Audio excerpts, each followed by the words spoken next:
चल उठ. जे झाड वाऱ्याच्या एका झोतानं तुटत ते मरत, पण जे वाऱ्याशी वादळाशी झुंजत तेच डौलानं जगत. चल उठ.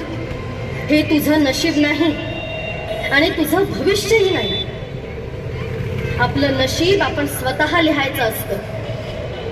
तुझी लेखणी तुझ्या हातात आहे.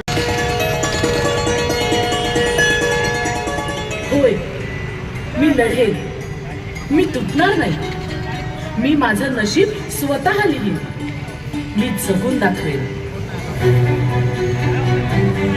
स्पष्ट झालंय, आयुष्यात कितीही संकटे आली तरी एक खरी मैत्रीण मदतीसाठी नेहमीच उभी असते. हेच यातून दिसतं. रुचिकाने आता स्वातंत्र्याचा मार्ग निवडलाय.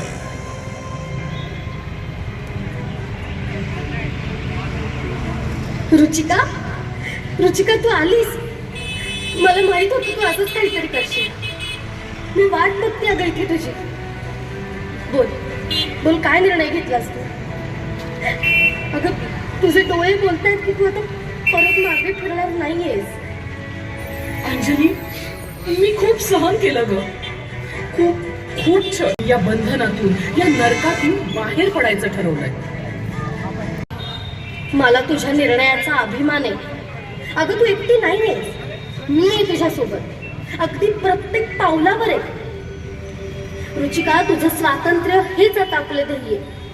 भिवू नकोस तू.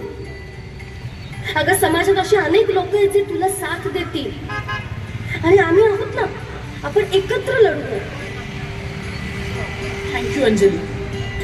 तू नसलीस ना तर कदाचित मी खचले असते.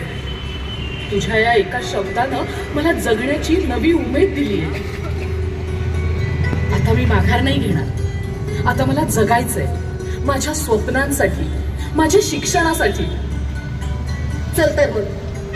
अगं आपल्याला खूप लांबचा प्रवास करायचा आहे, पण त्या प्रवासाचा शेवट खूप सुंदर असेल हे लक्षात ठेव. चल.